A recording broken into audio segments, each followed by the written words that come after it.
It is an eye-opening snapshot of the housing crisis in the South Bay. A new report found that homelessness is rising, but not necessarily in the cities that you might expect. Homeless RV camping has been a problem in Eugene for years, and in an hour and a half, city leaders are going to host a public hearing. Living in an RV used to mean vacation. In 2026, it means survival. Teachers, nurses, families, retirees, all pushed into vehicles because housing failed them. This didn't happen overnight. It didn't happen by accident. It happened because the system found a cheaper replacement for housing. And you're looking at it. Throughout most of the 20th century, holding a full-time job mathematically meant you could afford housing. That fundamental equation has broken. By 2026, over 40% of renters in the United States are cost-burdened, spending more than 30% of their income on rent. Nearly 23% are severely cost-burdened, spending over half their income just on housing. Even households with two incomes are failing basic affordability tests. Median rent in many metro areas now exceeds $1,900 to $2,400 per month, while median wages have not kept at pace. From 2019 to 2025, rents rose roughly 35 to 40%. Nationwide, while wages rose closer to 18 to 20%. This gap is not a temporary spike. It is structural. When housing consumes most of your income, one disruption pushes you out. A medical bill, a layoff, a car repair. RVs enter the picture not as lifestyle choices, but as financial survival tools. A used RV costing $15,000 to $30,000 becomes cheaper than maintaining rent deposits, first and last month payments, and escalating renewals. Employment still exists. Housing access does not. The system now produces working, unhoused individuals, people with pay stubs, schedules, and taxes, but no lease. This is a fundamental shift. Labor participation no longer protects against housing loss, which historically defined the middle class. That social contract has collapsed. RVs did not replace housing by accident. They filled a legal vacuum. Most United States zoning codes strictly regulate permanent housing while leaving mobile dwellings ambiguously classified. RVs are often labeled temporary, recreational, or non-residential, allowing cities to tolerate them without formally approving housing expansion. Building new apartments requires years of approvals, environmental reviews, and zoning changes. Parking an RV requires far less political friction. This created a loophole. People could exist without being officially housed or officially homeless. Cities quietly allowed RV habitation because it reduced visible shelter demand without forcing new construction. In 2026, many municipalities still prohibit sleeping in cars while simultaneously lacking shelter beds. RVs slip through enforcement because they resemble vehicles, not tents. This legal gray zone became a de facto housing category. Importantly, RV living shifts responsibility from government to individual. When someone lives in an RV, they are no longer counted as needing permanent housing services. They manage their own utilities, maintenance, waste, and relocation. From a policy standpoint, this offloads costs. RVs became legal shelter not because they are safe or sustainable, but because they avoid triggering housing obligations. The system tolerates mobility over permanence. That tolerance is not compassion. It is regulatory convenience. This arrangement protects institutions from accountability while leaving individuals exposed to instability and enforcement.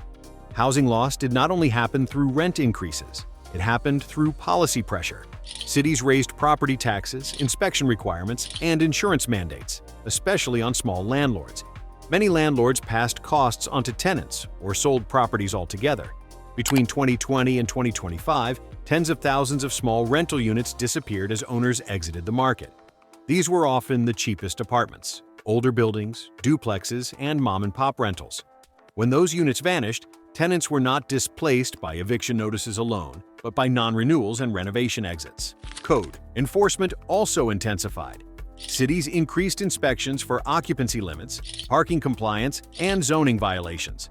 While framed as safety measures, enforcement disproportionately impacted lower-income renters living in shared or older units. At the same time, emergency protections expired. Eviction moratoriums ended, rental assistance dried up, and courts reopened. In many regions, eviction filings surged 30 to 50% above pre-2020 levels. The result was not mass homelessness camps. It was quiet displacement. Families moved into RVs, garages, storage lots, and vehicles to stay near work and schools. Cities did not announce a housing purge. They simply enforced rules knowing people had nowhere else to go. This displacement happened administratively, without headlines, making it easier to ignore while fundamentally reshaping who could access stable housing. This crisis is not accidental economics. It is incentive alignment. Housing became a yield-producing asset, not a living necessity. Institutional investors, private equity, and real estate investment trusts structured rent growth targets around returns, not affordability. Many large landlords now project 5 to 10% annual rent growth as part of investor guidance. That compounds rapidly. A $1,400 apartment becomes $2,100 in under a decade without corresponding wage growth. Wages, meanwhile, are constrained by labor market ceilings, automation pressure, and outsourcing. Even strong job markets cap wage growth far below housing inflation. This imbalance was not corrected. It was normalized. Local governments benefit from higher rents through increased property tax valuations. Banks benefit from higher loan balances. Investors benefit from appreciation. No dominant institution is rewarded for lowering rents. When wages fail the affordability test, people do not immediately become homeless. They downgrade shelter. RVs represent a controlled downgrade. Still private, still mobile, still functional. This is why the system allows it. RV living absorbs the pressure without forcing wage reform or housing reform. It is a pressure valve that protects the financial structure while shifting instability onto individuals. The arrangement sustains profits while externalizing human costs. That is not a market failure. That is how the system was designed to function when affordability conflicts with returns. Starter housing once bridged renters into stability. Small homes, modest apartments, low-cost units. That tier has been systematically erased. Zoning restrictions block small-lot homes and multi-unit builds in vast areas of United States cities. In many metro regions, over 70% of residential land is zoned for single-family housing only. That limits supply at the bottom. At the same time, construction costs soared. Builders prioritize luxury units because margins are higher and financing is easier. The result? New housing exists, but it is priced beyond median incomes. Existing low-cost housing was absorbed by investors, converted into short-term rentals, or redeveloped. What remained was insufficient to meet demand. By 2026, the United States is short millions of affordable units, not because people appeared overnight, but because entry-level housing stopped being built. Without starter housing, the ladder breaks. RVs become the new first rung, not leading upward but sideways. People remain mobile, precarious, and excluded from long-term stability. This was not a market failure, it was a policy outcome. Zoning decisions, construction incentives, and investment patterns all aligned to eliminate affordable entry points. When the bottom of the housing ladder disappears, people do not stop needing shelter. They find alternatives outside the formal system. RVs became that alternative not because they work, but because nothing else remained accessible. One of the biggest shifts behind RV living is who owns housing. Between 2011 and 2025, institutional investors increased their share of single-family rentals by well over 300% in some metro areas.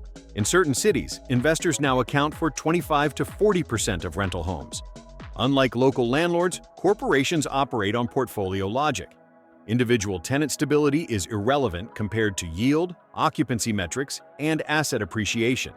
Rent increases are automated, eviction thresholds are algorithmic, and renewals are priced to market forecasts, not human affordability. Corporate landlords also consolidate power.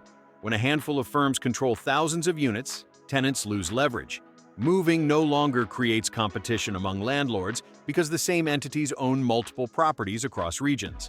This ownership shift matters because corporate landlords rarely offer flexibility. Late payments, shared housing arrangements, or informal agreements, once common with local owners, are eliminated. For households living paycheck to paycheck, rigidity becomes displacement. When people exit these systems, they do not disappear. They downshift. RV living becomes the only housing model not owned by institutional capital. It is one of the last shelter types outside rent extraction. That is why its population grows while rental housing shrinks. RVs represent escape from corporate control, even as conditions worsen. RV parks were never designed for permanent residency. Yet by 2026, many function as unregulated neighborhoods. Long-term residents now occupy sites originally intended for short stays, often paying $700 to $1,200 per month. Still cheaper than apartments, but without tenant protections. Unlike apartments, RV park residents are not covered by standard housing laws. Evictions can happen with minimal notice. Rent hikes face fewer restrictions. Utilities may be unregulated or shared. These parks absorb people who cannot qualify for leases due to credit checks, income requirements, or eviction histories. RV parks accept cash, mobility, and uncertainty, making them accessible but unstable.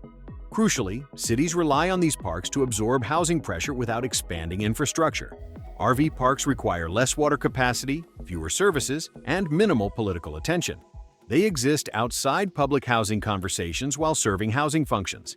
This creates shadow neighborhoods, places where people live, work, and raise families, but without representation, stability, or legal protection.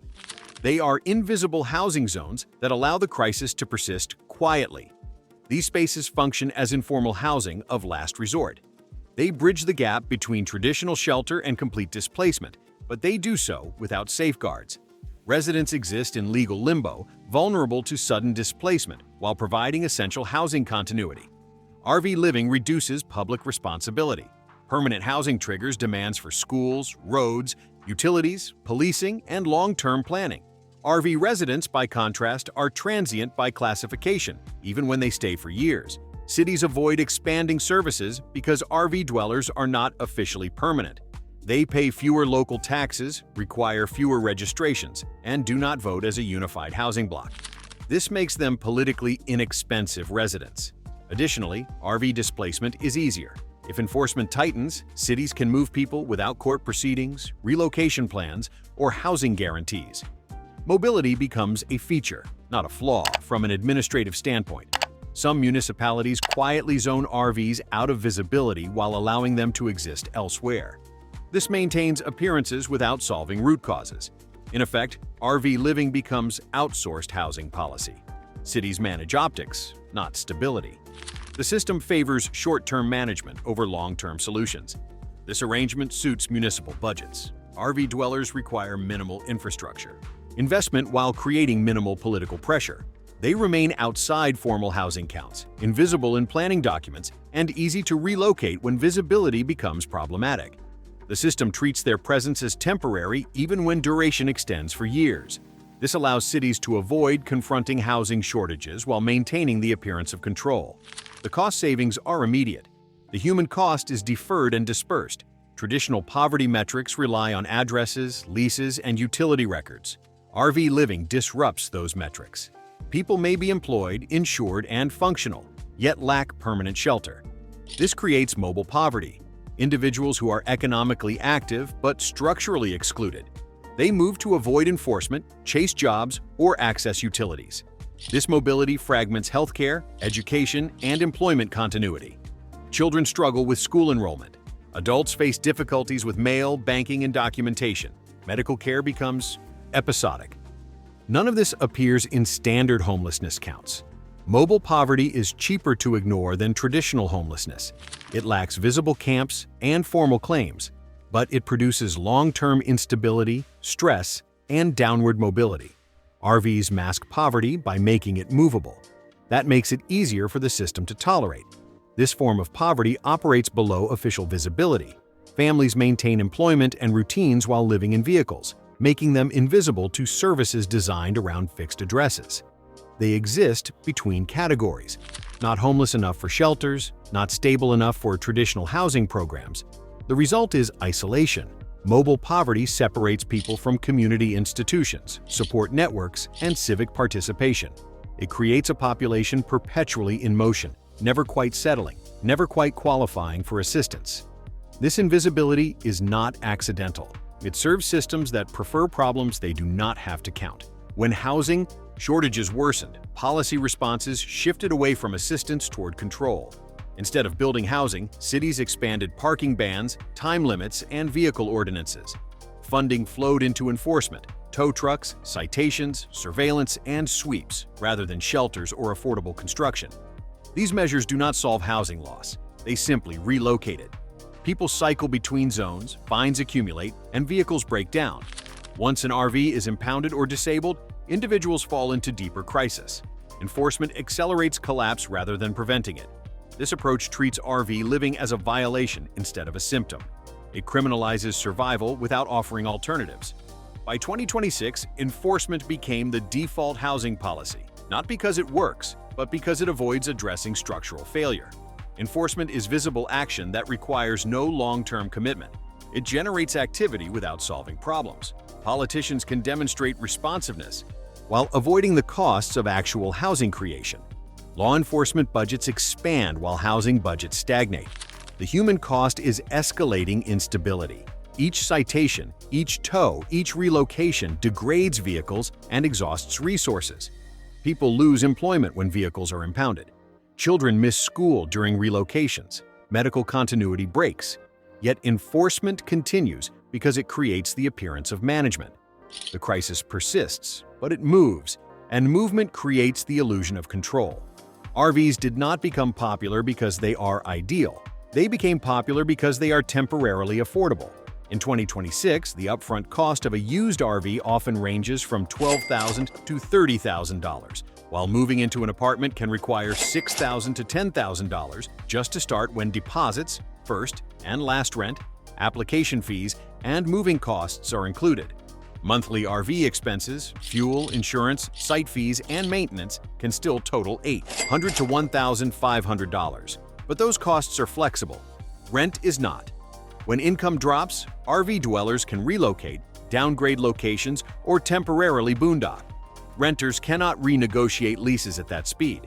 This flexibility is what keeps RV living viable, for now. But costs are rising. RV park rents have increased sharply. Insurance premiums climbed. Fuel volatility adds instability. Repairs are unpredictable.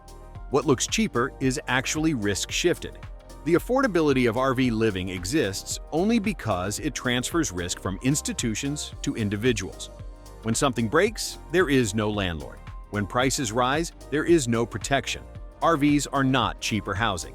They are housing without safeguards. That distinction matters because once RV costs fully converge with rent, the last fallback disappears. Housing affordability is not just about rent. It is about total cost of living. From 2020 to 2026, utility costs surged nationwide.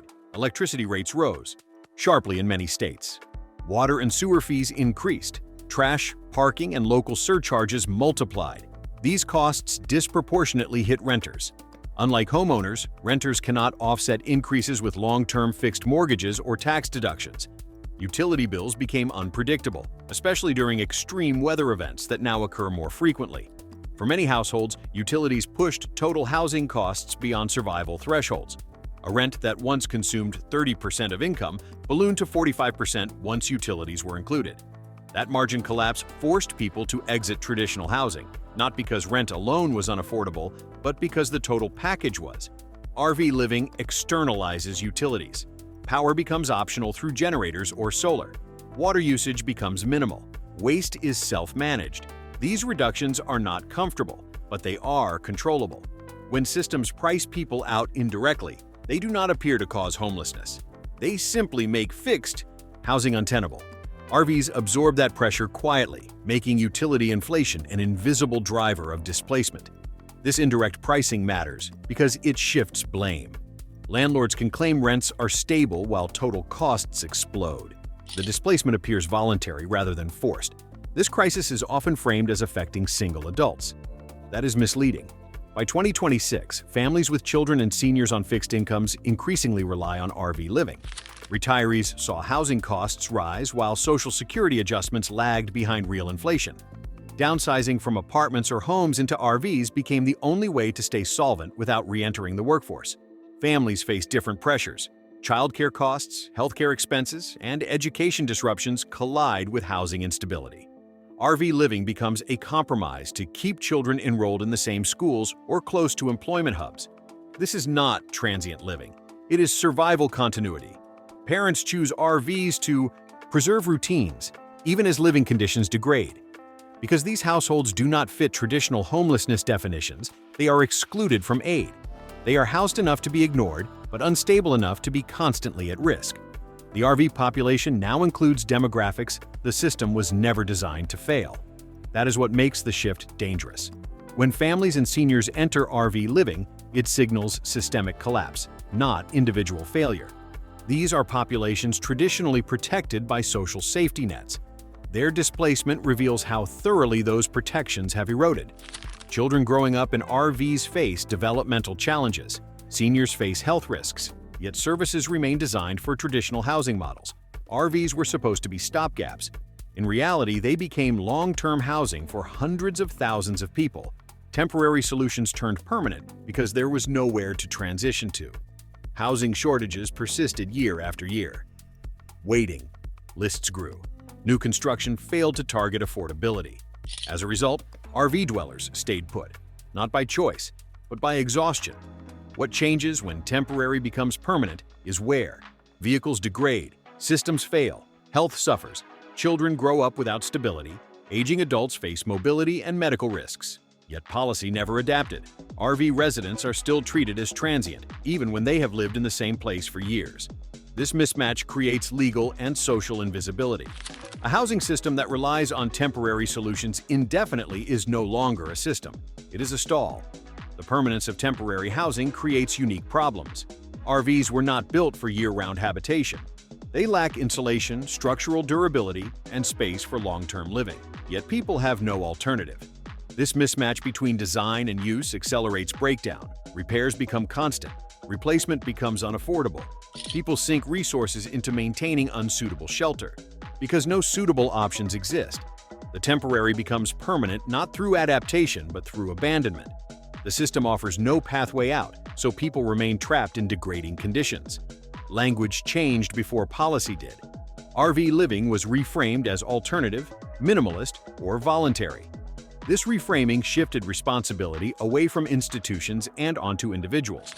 By redefining displacement as lifestyle choice, governments avoided accountability for shortages. Media narratives followed, emphasizing freedom over necessity. But choice requires options. For many RV dwellers, there are none. Reframing allowed the crisis to continue without triggering emergency response. It dulled urgency while conditions worsened. This was not denial, it is strategic normalization. The language shift matters because it changes political response. When RV living is voluntary, it requires no intervention. When it is displacement, it demands action. By controlling the narrative, institutions control the obligation to respond. This reframing appears in media coverage, policy documents, and public discourse. RV dwellers are portrayed as adventurous, minimalist, or free-spirited. Their economic desperation is erased. Their lack of alternatives is ignored. The result is compassion without action. People sympathize with RV dwellers while supporting policies that perpetuate their displacement. The crisis becomes a story about lifestyle rather than failure. That narrative protects the system from accountability. It allows housing shortages to persist while maintaining the appearance of individual agency. The reframing is complete when people believe the crisis is a choice. Every system that persists benefits a group. In this case, the beneficiaries are investors, municipalities, and financial institutions. RVs absorb housing demand without requiring new construction. Investors maintain pricing power. Cities avoid infrastructure expansion. Banks continue financing high-yield assets. The cost is instability for workers, families, and retirees. RV living did not replace housing because it works. It replaced housing because it protects the system from reform. That is why this was not an accident. The beneficiaries are clear. Real estate investors profit from scarcity. Municipalities reduce service obligations. Financial institutions maintain asset values. Each group has incentive to preserve the current arrangement. RV dwellers, meanwhile, absorb all the risks. They manage their own infrastructure. They accept instability. They move when enforcement demands it. They exist outside the formal economy while supporting it through labor. This arrangement is sustainable only for those who profit. For those living in RVs, it is precarious and degrading. But the system does not require their comfort. It requires their compliance. As long as RV living absorbs displacement without triggering reform, it will continue. The crisis persists because it serves institutional interests. Housing instability is not a failure of the system. It is the system functioning as designed. That is the truth no reframing can erase. When a country replaces housing with vehicles, the crisis is no longer hidden. It's normalized. In our next video, we break down what happens when new laws, enforcement, and rising costs collide, and why escaping RV homelessness is becoming harder every year. If this topic matters where you live, share your experience in the comments. And if you want clear, no-nonsense breakdowns of what's really happening, you'll probably want to stay with us.